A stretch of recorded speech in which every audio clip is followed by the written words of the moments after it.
Kanva graphic design കോഴ്സിൻ്റെ ആദ്യ ക്ലാസ്സിലേക്ക് എല്ലാവർക്കും സ്വാഗതം.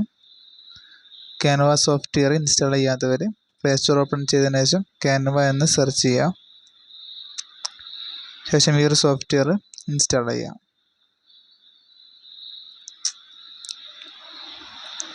ഇൻസ്റ്റാൾ ചെയ്തവർ ഓപ്പൺ ചെയ്യുക. ഓപ്പൺ ചെയ്ത് കഴിഞ്ഞാൽ നിങ്ങൾക്ക് നിങ്ങളുടെ ഗൂഗിൾ അക്കൗണ്ട് വഴി ലോഗിൻ ചെയ്യാവുന്നതാണ്. ലോഗിൻ ചെയ്ത് കഴിഞ്ഞാൽ ഇങ്ങനെ ഒരു ഇൻ്റർഫേസ് ആയിട്ടായിരിക്കും ലഭിക്കുക.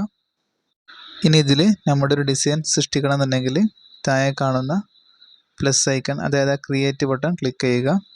ക്ലിക്ക് ചെയ്ത് കഴിഞ്ഞാൽ ഇങ്ങനെ ഒരു വിൻഡോ ഓപ്പൺ ആവും. ഇതിൽ കസ്റ്റമൈസ് സൈസ് എന്നുള്ള ഓപ്ഷൻ സെലക്ട് ചെയ്യുക.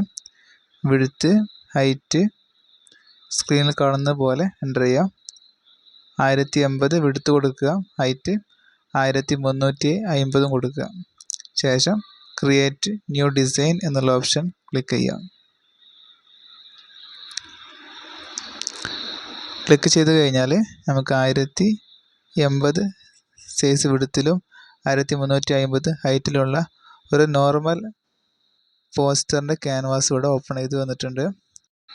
ഈ ഒരു ക്യാൻവാസിലേക്കാണ് നമ്മുടെ ഡിസൈനിലേക്ക് ആവശ്യമായിട്ടുള്ള background colour, photos, text, graphics എന്നിവ കൊണ്ടുവരാം.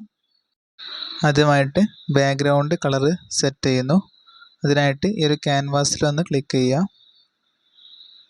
ക്ലിക്ക് ചെയ്ത് കഴിഞ്ഞാൽ താഴെ കളർ എന്നൊരു ഓപ്ഷൻ വരും. സൈഡിലുള്ള പ്ലസ് ഐക്കൺ ക്ലിക്ക് ചെയ്യുക. കളർ കോഡിൽ ക്ലിക്ക് ചെയ്യുക. FFF എന്നുള്ളതാണ് കളർ കോഡ്. ശേഷം പുതിയ കളർ കോഡ് അവിടെ സ്ക്രീനിൽ കാണുന്ന പോലെ ടൈപ്പ് ചെയ്യുക. 425 DD6 എന്നുള്ള ആ ഒരു കളർ കോഡ് ടൈപ്പ് ചെയ്ത് കഴിഞ്ഞാൽ ഇങ്ങനെ ഒരു ബ്ലൂ ബാക്ക്ഗ്രൗണ്ട് നിങ്ങൾക്ക് ലഭിക്കും. ശേഷം ഡിസൈനിലേക്ക് ടെക്സ്റ്റ് കൊണ്ടുവരാൻ വേണ്ടിയിട്ട് താഴെ കാണുന്ന T ടൂൾ സെലക്ട് ചെയ്യുന്നു. അതിൽ ആഡ് ചെയ്യാൻ ഹെഡിങ് എന്നുള്ള ഓപ്ഷൻ സെലക്ട് ചെയ്യുന്നു. ഇതിൽ ഞാൻ അഡ്മിഷൻ എന്ന് ടൈപ്പ് ചെയ്യുന്നു. ഒരു ഡിസൈനിൽ ഏറ്റവും പ്രധാനപ്പെട്ടതാണ് ആ ഒരു ഡിസൈനിലേക്ക് കൊണ്ടുവരുന്ന ടെക്സ്റ്റ്. അഡ്മിഷൻ എന്ന് ടൈപ്പ് ചെയ്തതിന് ശേഷം ആ ഒരു ടെക്സ്റ്റ് ക്ലിക്ക് ചെയ്യുന്നു.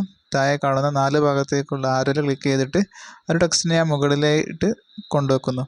അടുത്തതായിട്ട് കൊണ്ടുവന്ന ടെക്സ്റ്റിൻ്റെ ഫോണ്ട്, അതായത് എഴുത്ത് സ്റ്റൈൽ മാറാനായിട്ട് ഫോണ്ട് എന്നുള്ളതിൽ ക്ലിക്ക് ചെയ്യാം.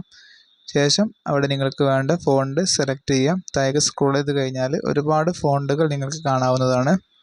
ഇനി അതല്ല, നിങ്ങൾക്ക് സ്പെഷ്യലായിട്ടുള്ള ഏതെങ്കിലും ഫോണ്ടുകൾ അറിയാമെങ്കിൽ മുകളിലെ സെർച്ച് ബാറിൽ നിങ്ങൾക്ക് ഫോണ്ടിൻ്റെ പേര് ടൈപ്പ് ചെയ്തിട്ട് നിങ്ങൾക്ക് വേണ്ട ഫോണ്ട് സെലക്ട് ചെയ്യാവുന്നതുമാണ്. ഞാനിവിടെ ഒരു ഫോണ്ട് സെർച്ച് ചെയ്തു. അതിൽ സ്ക്രീനിൽ കാണിക്കുന്ന രണ്ടാമത്തെ ഓപ്ഷൻ സെലക്ട് ചെയ്തു. ഇപ്പോൾ നിങ്ങൾക്ക് ആ എഴുത്തിൻ്റെ സ്റ്റൈല് മാറിയതായിട്ട് കാണാം. ഇങ്ങനെ വ്യത്യസ്ത സ്റ്റൈലുകളിലേക്ക് എഴുത്ത് മാറാനായിട്ട് ഉപയോഗിക്കുന്ന ഉപകരണമാകുന്നു ഫോണ്ട്. ശേഷം ആ ഒരു ടെക്സ്റ്റിനെ ഡിസൈനിൽ മുകളിൽ ആ ഒരു സൈഡിലായിട്ട് ഞാൻ പ്ലേസ് ചെയ്തു. ശേഷം ഡിലീറ്റ് എന്നുള്ള ബട്ടൻ്റെ തൊട്ടപ്പുറത്തുള്ള പ്ലസ് ഐക്കൺ ക്ലിക്ക് ചെയ്തിട്ട് ഡ്യൂപ്ലിക്കേറ്റ് ടെക്സ്റ്റ് എടുക്കുന്നു.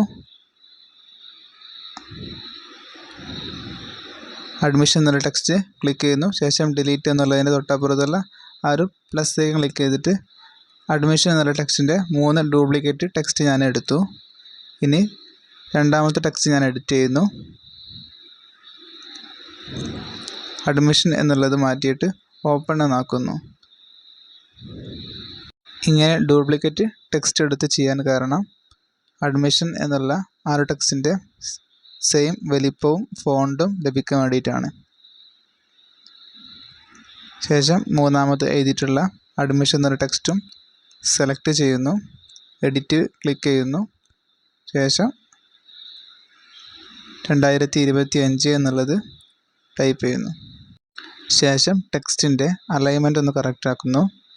ഇതേ സെയിം അലൈൻമെൻറ്റിൽ തന്നെ നിങ്ങൾ സെറ്റാക്കുക കേട്ടോ. ശേഷം അഡ്മിഷൻ എന്നുള്ള ടെക്സ്റ്റിൽ ക്ലിക്ക് ചെയ്തുകൊണ്ട് ആ ഒരു ടെക്സ്റ്റിൻ്റെ ഫോണ്ട് സൈസ് ഒന്ന് കൂട്ടുന്നു കേട്ടോ. 78 നിന്നും ഒരു 85.4 കൊടുക്കുന്നു കേട്ടോ. ആ ഒരു സെയിം വലുപ്പം തന്നെ മറ്റൊരു ടെക്സ്റ്റും കൊടുക്കുക.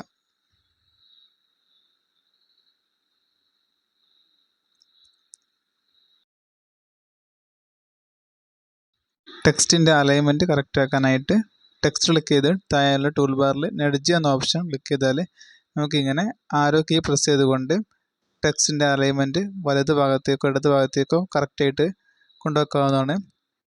ശേഷം ഇതിലേക്കൊരു സ്ക്വയർ ഷേപ്പ് ആഡാക്കണം. അതിനായിട്ട് താഴെ കാണുന്ന എലമെൻറ്റ്സ് എന്നുള്ള ബട്ടണിൽ ക്ലിക്ക് ചെയ്തു. ശേഷം അതിൽ ഷേപ്പ് എന്നുള്ള ഫസ്റ്റ് കാണുന്ന ഷേപ്പ് എന്നുള്ളതിൽ ക്ലിക്ക് ചെയ്തു. ക്ലിക്ക് ചെയ്ത് കഴിഞ്ഞാൽ ഇതിൽ ഒരുപാട് ഷേപ്സ് കാണാം. ഫസ്റ്റ് കാണുന്ന സ്ക്വയർ ഷേപ്പ് സെലക്ട് ചെയ്യുക. ശേഷം ഷേപ്പിൻ്റെ കളർ മാറ്റാനായിട്ട് ഷേപ്പിൽ ക്ലിക്ക് ചെയ്യുക. താഴെ കാണുന്ന കളർ എന്നുള്ളതിൽ ക്ലിക്ക് ചെയ്യുക. ഇടത് സൈഡിലെ പ്ലസ് ഐക്കൺ ക്ലിക്ക് ചെയ്തിട്ട് കളറിൻ്റെ പാനൽ എടുക്കുക. ഇതിൽ നിങ്ങൾക്ക് വേണ്ട കളറിൻ്റെ കോഡ് ടൈപ്പ് ചെയ്യുക. ഞാൻ ഈ സ്ക്രീനിൽ കാണിക്കുന്ന ഈ ഒരു കളർ കോഡ് കറക്റ്റായിട്ട് ടൈപ്പ് ചെയ്യാം. ശേഷം ക്ലോസ് ബട്ടൺ ക്ലിക്ക് ചെയ്തിട്ട് ക്ലോസ് ചെയ്യാവുന്നതാണ്. അപ്പോൾ ഇങ്ങനെ ഷേപ്പിൻ്റെ കളർ മാറിയതായിട്ട് കാണാം. ഇനി ഈ ഒരു ഷേപ്പ് സ്ക്രീനിൽ കാണുന്ന പോലെ അഡ്ജസ്റ്റ്മെൻറ്റ് ചെയ്യാവുന്നതാണ്. ശേഷം ഇടത് സൈഡിൽ ആ ഒരു ടെക്സ്റ്റിൻ്റെ താഴെയായിട്ട് കറക്റ്റായിട്ട് പ്ലേസ് ചെയ്യുക. അലൈൻമെൻറ്റ് കറക്റ്റായിട്ട് തന്നെ കൊടുക്കണം. ശേഷം ഈ ഒരു ഷേപ്പിൻ്റെ കോർണർ ഒരു റൗണ്ട് ഷേപ്പിൽ കിട്ടാനായിട്ട് ഷേപ്പിൽ ക്ലിക്ക് ചെയ്തിട്ട് കോർണർ എന്നുള്ള ഓപ്ഷൻ സെലക്ട് ചെയ്യുന്നു. ശേഷം കോർണർ മാക്സിമം കൂട്ടി കൊടുക്കുന്നു. ഇപ്പോൾ ആ ഒരു ഷേപ്പിൻ്റെ മൂലകൾ നിങ്ങൾക്ക് ഒരു റൗണ്ട് ഷേപ്പിൽ ഒന്നായിട്ട് കാണാം. ശേഷം സ്ക്രീനിൽ കാണുന്ന പോലെ അതിൻ്റെ ലെങ്ത്ത് ഒന്ന് കൂട്ടി കൊടുക്കാം. ഇനി ഈ ഷേപ്പിൻ്റെ മുകളിലായിട്ട് എഴുതാൻ വേണ്ടിയിട്ട് താഴെ കാണുന്ന ടി ടൂൾ സെലക്ട് ചെയ്യുക. സബ് ഹെഡിങ് എന്നുള്ളത് സെലക്ട് ചെയ്യുക. ശേഷം സ്ക്രീനിൽ കാണുന്ന പോലെ ടൈപ്പ് ചെയ്യുക.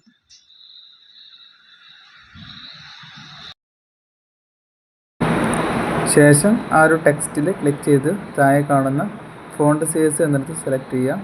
എന്നിട്ട് ഫോണ്ട് സൈസ് ഒന്ന് കുറച്ച് കൊടുക്കുക. ശേഷം ആ ഒരു ടെക്സ്റ്റ് നമ്മൾ കൊണ്ടുവന്നിട്ടുള്ള ഷേപ്പിൽ കറക്റ്റായിട്ട് നിൽക്കുന്ന രൂപത്തിൽ ഒന്ന് സെറ്റാക്കി വെക്കുക. അടുത്തതായിട്ട് ഓപ്പൺ ഫോർ എന്നുള്ള ടെക്സ്റ്റ് ബ്ലാക്ക് കളറിൽ നിന്നും വൈറ്റ് കളറിലേക്ക് മാറ്റേണ്ടതുണ്ട്. അതിനായിട്ട് ടെക്സ്റ്റ് ക്ലിക്ക് ചെയ്തതിന് ശേഷം കളറിൽ വൈറ്റ് കളർ സെലക്ട് ചെയ്തു. ഈ ഒരു ഡിസൈനിങ്ങിൻ്റെ ഇത്രയും ഭാഗങ്ങൾ ഇന്നത്തെ ക്ലാസ്സിൽ നമ്മൾ കംപ്ലീറ്റ് ചെയ്തു. ബാക്കിയുള്ള കാര്യങ്ങൾ അടുത്ത ക്ലാസ്സിൽ നമ്മൾ ചെയ്യും. ഇത് പൂർണ്ണമായിട്ടില്ല. ഇനി ഈ ഒരു ഡിസൈനിങ്ങിന് നമുക്കൊരു പേര് കൊടുക്കണം. അതിനായിട്ട് മുകളിലുള്ള ആ ഒരു 3 ഡോട്ട് ഞാൻ ക്ലിക്ക് ചെയ്തു. ആ ഒരു 3 ഡോട്ട് ക്ലിക്ക് ചെയ്ത് കഴിഞ്ഞാൽ ഇങ്ങനെ വരും. അവിടെ ആഡ് ഹെഡിങ് എന്നുള്ളിടത്ത് ക്ലിക്ക് ചെയ്യുക. ക്ലിക്ക് ചെയ്ത് കഴിഞ്ഞാൽ ഇവിടെ നമുക്ക് പേര് കൊടുക്കാവുന്നതാണ്. ഇവിടെ വർക്ക് 1 എന്ന് കൊടുക്കുന്നു.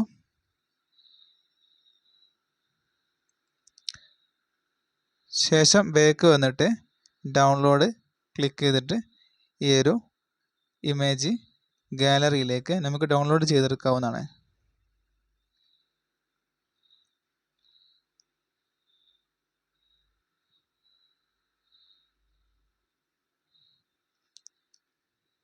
ഇനി നമുക്ക് ബാക്ക് വരാവുന്നതാണ്. ഈ ഒരു ഡിസൈനിങ് ഇങ്ങനെ തന്നെ ക്യാൻവയിൽ ഉണ്ടാവും. അതിൻ്റെ ബാക്കി വർക്ക് നമുക്ക് നാളത്തെ ക്ലാസ്സിലായിട്ട് ചെയ്യാം.